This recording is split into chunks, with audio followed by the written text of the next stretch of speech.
Thanks for the support as a channel member, James Hepworth. Well, all we have to do is beat Crystal Palace and West Brom and we win the Premier League. How could that possibly go wrong?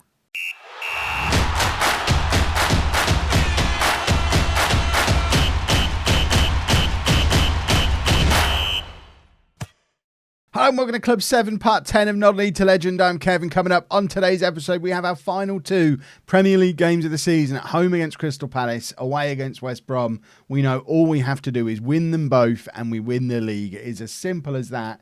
Palace are down in 11th place. West Brom are in 10th place. Surely we finally get our hands on the Premier League trophy. It's the elusive trophy that completes the set and means we can officially say we beat every country that we played in. It's a big if though, because we've been in terrible form. Well, not terrible form for Manchester United. We're not getting the free scoring, wonderful attacking football we were getting earlier in the year. We've let Tottenham back into things. And we need to shut them out again. We need to spoil their day. Hopefully, we've just done it deliberately to add some tension. Talking of tension, the team we're facing in tomorrow's Champions League final, which will be a premiere on the channel at 4 o'clock, is Bayern Munich. So, well, that's gonna be a big one. And I will say now, if we win the Premier League now and win the Champions League tomorrow, I will end the series there. If we fail at either of them, we probably need to do another season. Certainly, if we fail to win the Premier League, we definitely have to do another season. But let's not worry about that for now. Let's worry about beating Crystal Palace, which is directly related to the thing I said not to worry about. We've got Altrichter in goal, a back four of Kidd, Pasquale, Carpentier and Merber. Haman at the base of the midfield with resting for Monty. He was very tired after the Champions League game. Although, to be fair, he looks fine. But Haman's getting better and better at playing there. In actual fact, star rating-wise, he is now he was last time I looked. It's evened out again. But he was briefly the best holding midfielder we had at the club. Abbotwell and Aller ahead of him again, resting Baumgartner. Sweeney, Leonard and Crowne are the front three. Let's get into the game. I'm far more nervous than I probably should be for a game against Crystal Palace, but I've played Football Manager before. I know there's at least one more twist in this. We're not just going to win both games and that be that. We're going to mess up here, but Tottenham will magically mess up too. And then it will go down to the last day, and then the universe will decide if we're allowed to win the league or not. I expect nothing but a win from this match. Let's be formal about things. Just beat them. We've just beaten Atletico Madrid across two legs. We beat them in both matches. Alexander-Arnold's gone to Palace, it seems, and he's playing on the right wing for them. There's an interesting move, because last time I checked, he'd been at Liverpool for years. That must be an old Trent Alexander-Arnold. And now I've hovered over his name, so he's obviously going to score today, because that's how Football Manager works. Why is there no other matches playing? Are you telling me Tottenham have already lost and that we could actually pull ahead of them? Or no, they've drawn, presumably. So Tottenham have already drawn their 37th game of the season because they're not playing right now.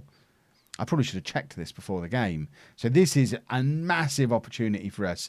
If we can win here, we go into that final day 2 points clear at the top of the league. Kidd plays it back to Sweeney. Sweeney with the cross. Crowne is there. And Keith Crowne scores again. A 23rd goal of the season for Crowne.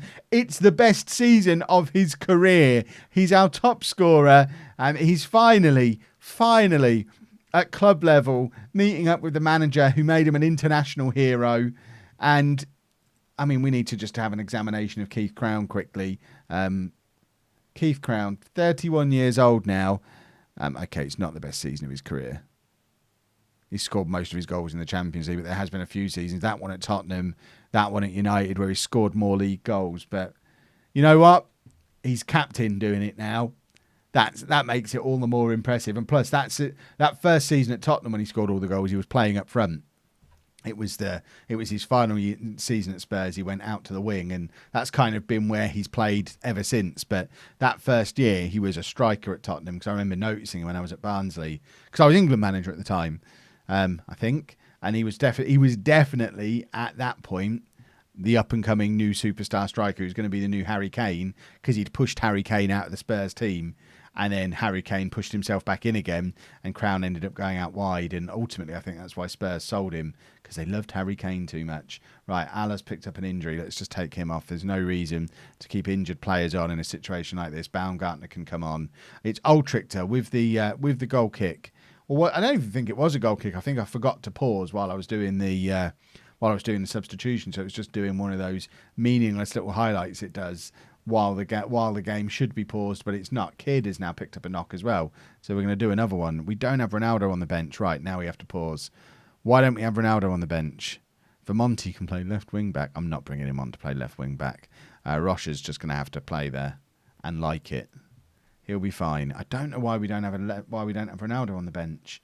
That seems insane. Sweeney can play left back. Why didn't anyone remind me Sweeney can play left back before I made that change? I'm almost thinking in terms of bring Sanchez on for one of the right backs now, just so that we have someone who can actually play left back, playing at left back when it's so important. Right, we are going to do that. We're going to take off Merba. We're going to put Rocha over there. It's not the change I would want to make at this point of the game, but in the circumstances, we're going to bring Paulo on. I would have liked to have been able to take off Leonard. That was just me being dumb with that previous substitution. That's why it's never been a big deal to have Ronaldo on the bench or Kidd on the bench when Ronaldo's playing, because Sweeney is always an option to drop back there. Right, we are still... Tottenham are playing now and winning. How was that not showing on the latest scores?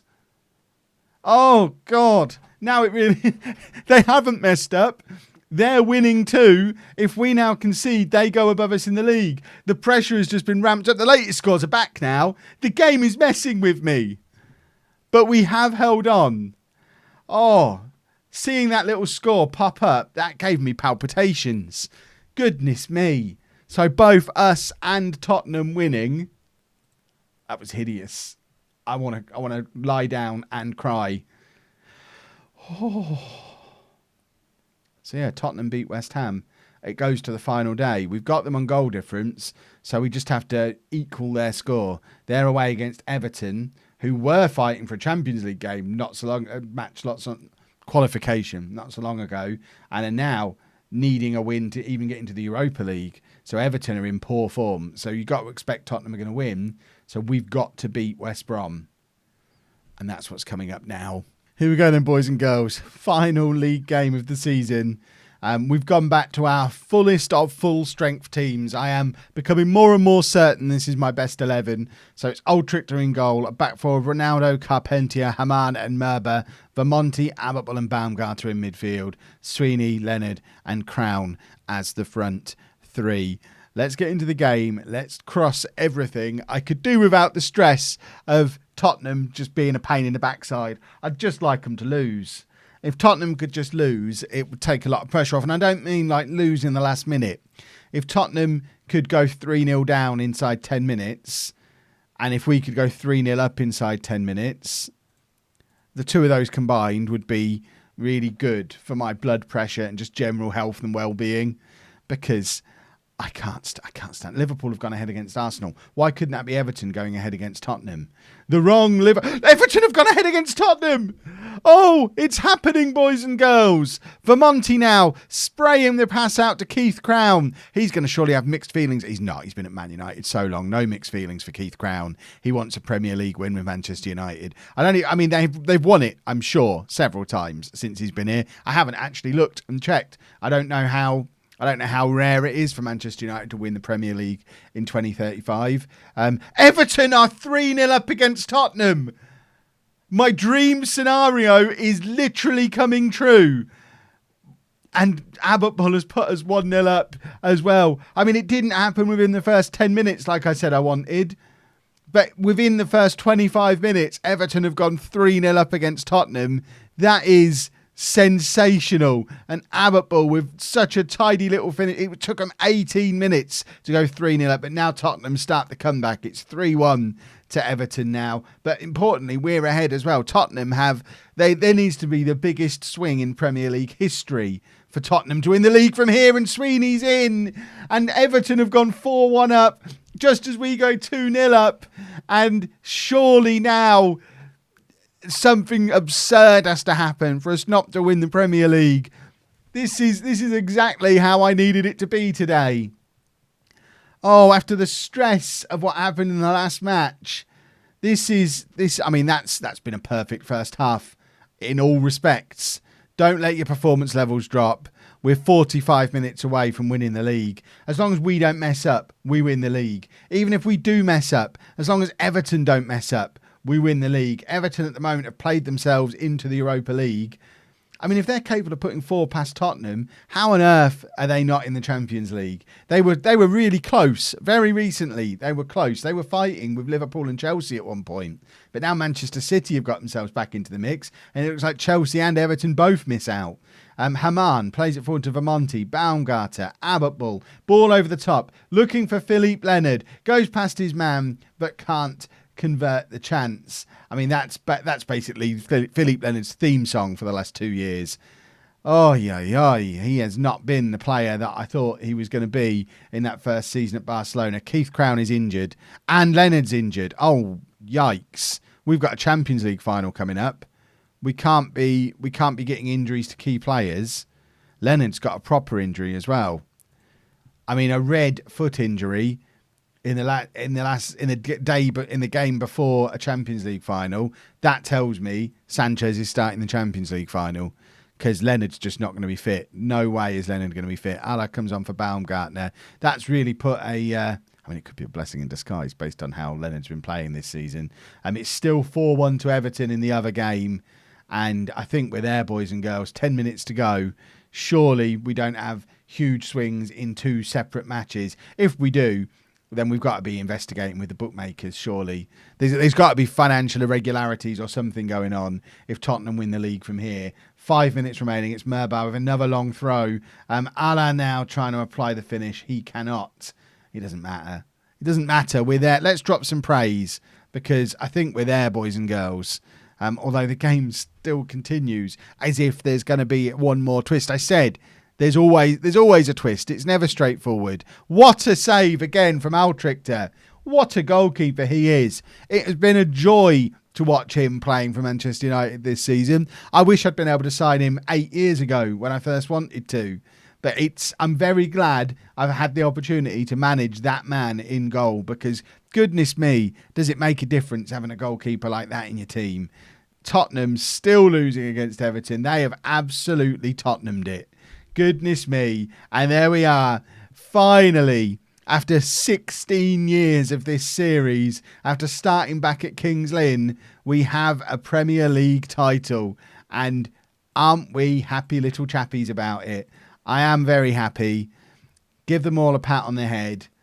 And now I've got the achievement for world renowned. Does that mean I've entered the World Hall of Fame? That's amazing if I have. Right, Leonard does miss the Champions League final. Crowne doesn't. He should be fit. The players who wanted to win the league have now won the league. Chapman declared one of the best ever. So I've joined the world's greatest managers. So this is the World Hall of Fame. I am the 17th best manager in the history of the world, with a Champions League final still to come.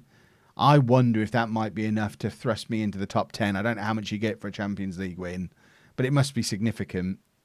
It would be lovely. I've never been this high in the World Hall of Fame before, I don't think. Certainly not in a YouTube series. I'm still the second best English manager of all time. I'm still not in the top 10 managers who've managed in England, because obviously a lot of my success has been abroad. European, I'm the 19th best European manager ever. So I'm actually lower in the European one than the world one, because obviously on the world one I've got the World Club Cup, which gives me extra points to push me up it, whereas I don't have those points for the Europe-based one, because you only get points for stuff that happened in Europe. Wow. Okay. Champions League final tomorrow. And as I've already threatened on multiple episodes now, because we've come here and done the unfinished business, I think at age 50, I turned 53 in game this summer. I think if we can do 3 Champions League wins in 4 years with 3 different clubs and do it against Bayern Munich, I think we end the series there. There's a lot of pressure on tomorrow. 4 o'clock, it's going to be a premiere. Hope to see you there. If you've enjoyed this video, please make sure you leave a nice big thumbs up on there for me. Subscribe to the channel for daily Football Manager videos. And thank you very much for watching.